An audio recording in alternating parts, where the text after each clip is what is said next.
యెరూషలేము నుండి ఒకడు ఎరికోకి దిగిపోతున్నాడంట. మార్గ మధ్యలో దొంగలు పట్టుకున్నారు. దొంగలు పట్టుకుంటే జాలి పడతారా? కొట్టి పడేశారు, రక్తాలు గారేటట్టు కొట్టారు. కొట్టి వాళ్ళ దగ్గర ఉన్నవన్నీ దోచుకున్నారు. ఆఖరికి వస్త్రాలు కూడా దోచుకొని పోయారు. కొర ప్రాణముతో అంటే చచ్చిపోయే పరిస్థితికి వెళ్ళిపోయాడు. అంతసేటు కొట్టి పడేసి వెళ్ళిపోయారు. వాళ్ళు అసలు ఏమాత్రం ఓపిక లేకుండా చచ్చిపోతాడు ఇంకాసేపట్లో. అయితే ఆ మార్గమున యాజకుడు ఒకడు పోతున్నాడు. యాజకుడు అంటే మీకు తెలుసా? దేవాలయములో పెద్ద, దేవాలయ కైంకర్యములలో ముఖ్యమైన పార్ట్ పోషించేవాడు యాజకుడు. యాజకుడు ఆ త్రోవను పోతా ఉన్నాడు. వీడిని చూశాడు. కనీసం వాడిని ఆగి చూసి పలకరించి పరామర్శించి ఏం చేయలా, అలాగ దాటి వెళ్ళిపోయాడు. దేవునికి స్తోత్రం కలుగునుగాక. ఏమనుకొని పోయి ఉంటాడు యాజకుడు? నేను చెప్పనా? వీడు అసలు ఈ రాత్రి జామున ప్రయాణం చేసి ఇలా దొంగల చేతికి చిక్కడం మొదటి తప్పు. రెండో తప్పు వినండి బాగా. రెండో తప్పు ఏంటంటే మొత్తానికి వీడి జీవితంలో ఏదో దోషాలు ఉన్నాయి. వీడు మంచోడు కాదు. వీడు మంచోడు అయితే దేవుడు వీడిని దొంగల చేతిలో పడనిచ్చేవాడు కాదు. వీడు మంచోడు కాదు కాబట్టి వీడు టైంలో ప్రయాణం చేశాడు, మొదటిది. వీడు మంచోడు కాదు కాబట్టి వీడు దొంగలకు చిక్కేటట్టు దేవుడు చేశాడు, 2. వీడు మంచోడు కాదు కాబట్టి వాళ్ళు పచ్చడయ్యేటట్టు కొట్టారు, 3.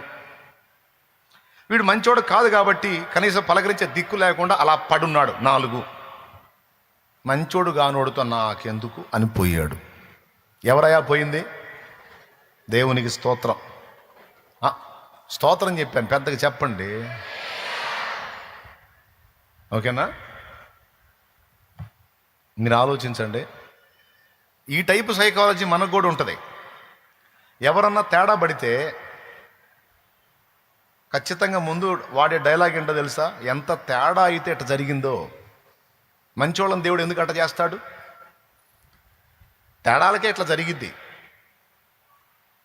ఏబు స్నేహితులు ఇదే టైపు మాట్లాడారు ఏబుతో.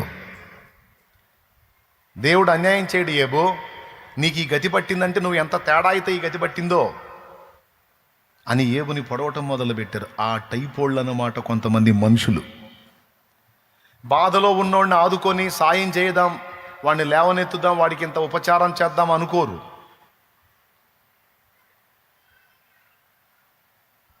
ఏమండి, హెల్ప్ చేసే దగ్గర మంచి ఏంటి చెడ్డ ఏంటి, వాడు బాధితుడా కాదన్నది ముఖ్యం. కానీ వాడు పెద్ద మనిషా, వాడు చెడిపోయినవాడా మంచోడు అంటే అరే సస్తనాడు వాడు మంచోడా చెడ్డోడనే తీర్పులు తర్వాత తీరుద్దాం, ముందు వాడి ప్రాణం నిలబడేటట్టు అంత సాయం చేద్దాం అనుకోరు కొంతమంది.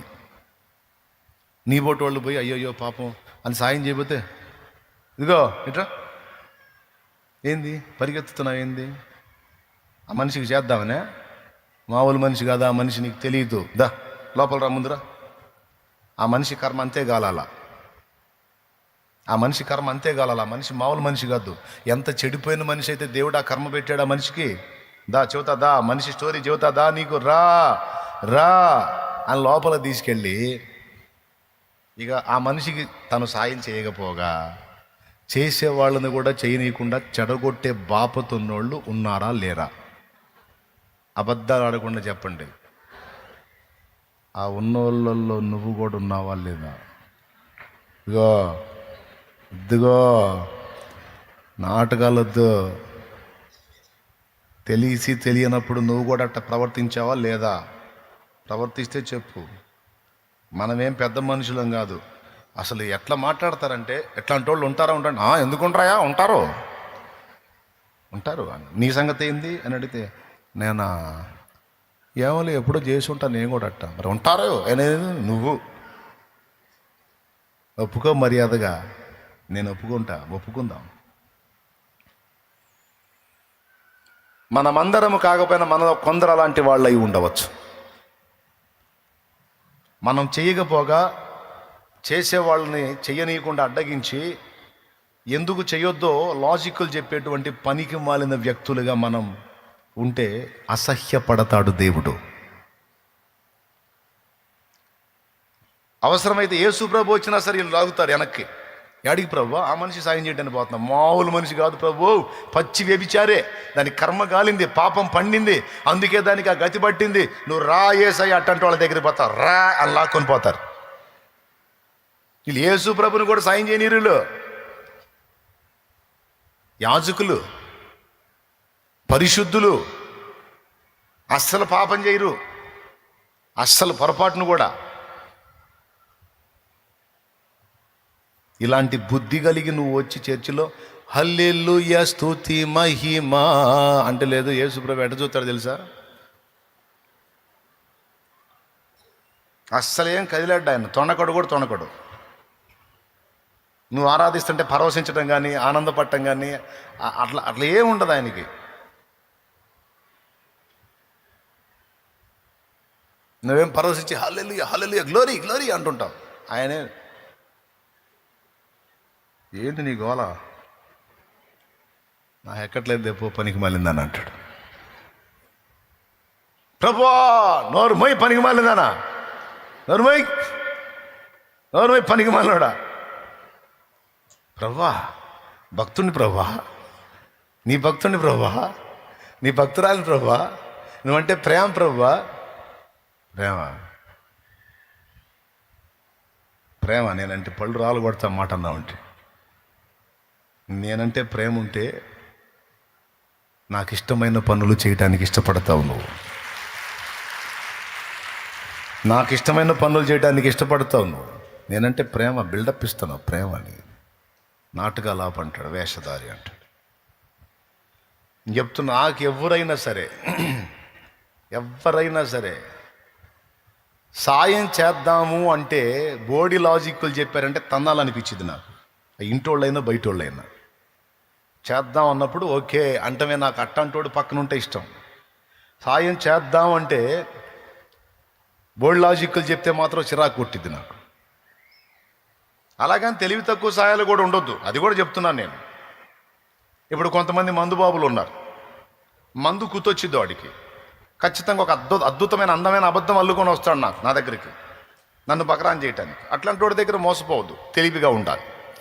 కానీ కొన్నిసార్లు జెన్యూన్గా, తేడాలే కావచ్చు, చెడిపోయిన వాళ్ళే కావచ్చు, కానీ కొన్నిసార్లు జెన్యూన్గా వాళ్ళు బాధపడుతుంటారు, శ్రమలో ఉంటారు, ఇబ్బందిలో ఉంటారు. నా ప్రభు చెప్తుంది ఏంటంటే, శ్రమలో ఉన్నప్పుడు, నిజముగా బాధలో ఉన్నప్పుడు, నిజముగా శ్రమను అనుభవిస్తున్నప్పుడు, ఇబ్బంది కొలిమిలో ఉన్నప్పుడు వాళ్ళ యోగ్యత అయోగ్యతలు పట్టించుకోకుండా నువ్వు చేయదగ్గ సాయం వాళ్ళకి చెయ్యి, అప్పుడు నా కుమారుడివి, నా కుమార్తె అన్నాడు. నీ శత్రువైనా సరే, నీ పగవాడైనా సరే, వాడు ఇబ్బంది కొలిమిలో ఉంటే నువ్వు చేయదగ్గ సాయం చేయి, నువ్వు చేయదగ్గ హెల్ప్ చేయి. దేవునికి స్తోత్రం కలుగునుగా. దాన్ని నా యేసయ్య ఇష్టపడతాడు. ఇక్కడేమో యాజకుడు హడావుడిగా వెళ్తున్నాడు దేవాలయానికి. దారిలో ఒకడు కొర ప్రాణాలతో పడి ఉండి కొట్టుమిట్టాడుతున్నాడు. బాధలో ఉన్నప్పుడు, శ్రమలో ఉన్నప్పుడు వాళ్ళ యోగ్యత అయోగ్యతని ఎంచొద్దు. నిజంగా వాళ్ళు బాధలో ఉంటే చేయదగ్గ సాయం తప్పకుండా చేయాలి. కానీ యాజకుడు ఏమనుకుంటా పోయి ఉండొచ్చు, ఆ త్రోవనే పోయాడు, వాడిని చూసి పట్టించుకోలా. ఖచ్చితంగా ఏమనుకొని ఉంటాడు, వాడి కర్మ అట్లా గాలింది, నాకెందుకు, అమ్మో నేను దైవభక్తి చేయాలి. ఎవరికి కావాలరా నీ భక్తి? పోయి ఏం చేస్తావు, నువ్వు భజన చేస్తావాడా? మరి వీడి సంగతి ఏందిరా? అబ్బెబ్బే అవన్నీ పట్టించుకోకూడదు. మనం దేవుడు, మనం మీకు ఒకటి తెలుసా, అక్కడ 2 సంగతులు దేవుడు సూచిస్తున్నాడు. నంబర్ 1, దేవుడు అక్కడ మౌనంగా మాట్లాడుతున్నాడు. ఏమనో తెలుసా, నా సంగతి తర్వాత ముందు వాడు చావు బతుకుల్లో ఉన్నాడు, వాడికి చూపే ప్రేమ చూపురా అని మాట్లాడుతున్నాడు దేవుడు మాట్లాడతాడండి. కొన్ని పరిస్థితులు చూపించి, కొంతమంది వ్యక్తులను చూపించి, నీ కళ్ళ ముందుకు తీసుకొచ్చి మాట్లాడతాడు దేవుడు. చెయ్యి, నీవు చేయదగ్గ సాయం చేయమని నా తండ్రి మాట్లాడతాడు. ఎంతమందికి ఆ చెవి ఉంది? ఇప్పుడు నేను దేవుని మందిరానికి వెళ్తున్నప్పుడు నాకు ఇలాంటి పరిస్థితుల్లో ఈ బిడ్డ కనపడ్డాడు. నేనేం చేయాలని నాకు చూపించాడు దేవుడు. నేను చేయదగ్గ సాయం చేయాలి. నువ్వు ఆ బిడ్డను ఆదుకొని ఆ ప్రాణాన్ని నిలబెట్టి ఆ చేయదగ్గ సాయం చేసి నువ్వు వెళ్ళు. నా దేవుడు ఆరాధనలో ఉన్న వాళ్ళందరికంటే నిన్ను మెచ్చుకుంటాడు. 2 విషయాలు చెప్తాను. ఒకటి, దేవుడు మాట్లాడుతున్నాడు అక్కడ బాధితుడిని చూపించి. అక్కడ నువ్వు వేదాంతాలు మాట్లాడటం కాదు, వీడేం పాపం చేస్తే ఈ గతి పట్టాడు అనే వాడి నేరాల సంఖ్యను బయటికి తీయటం కాదు. నువ్వు చేయదగ్గదేంటి? సరే, పాపమో పుణ్యం వాడిని ఎత్తుకొచ్చింది, ఆడు మోస్తున్నాడు, నువ్వు చేయదగ్గదేంటి? ఇంకొకటి చెప్పనా, కొన్నిసార్లు మన స్పందనను గుర్తించడానికే కొంతమంది వ్యక్తులకు సమస్యలు వచ్చేటట్టు దేవుడు చేస్తాడు. ఆ సమస్యల్లో మన స్పందన ఏంటో దేవుడు పసిగట్టడానికి కొంతమంది వ్యక్తులకు కొన్ని ఇబ్బందులు వచ్చేటట్టు మన కళ్ళ ముందు దేవుడు అనుమతిస్తాడు. అప్పుడు మన హృదయం కొట్టుకుంటుందా? స్పందిస్తుందా? వాళ్ళు చేస్తారులని మన దగ్గర అవకాశం ఉన్నా కూడా చేతులు దులిపేసుకొని వెళ్తున్నామా? మొత్తం రాయబడతాయి అక్కడ. నేను చెప్పేది వేస్ట్ మ్యాటర్ కాదు. దీన్ని సీరియస్గా తీసుకుంటే ధన్యులు మీరు. చాలా కీలకమైన విషయాలు ఇవి. ఎంతమందికి అర్థమవుతుంది? ఖచ్చితంగా తీసుకోండి. దేవుడు పరిగణలో తీసుకుంటాడు. ఎప్పుడు కూడా ఎదుటి వాళ్ళకి హెల్ప్ చేసేటప్పుడు వాళ్ళ అయోగ్యతను ఎంచొద్దు. నిజంగా వాళ్ళు బాధపడుతుంటే అది జెన్యూన్ అయితే తప్పకుండా నువ్వు చేయదగ్గ సాయం నీకు ఓపిక ఉంటే చెయ్యి.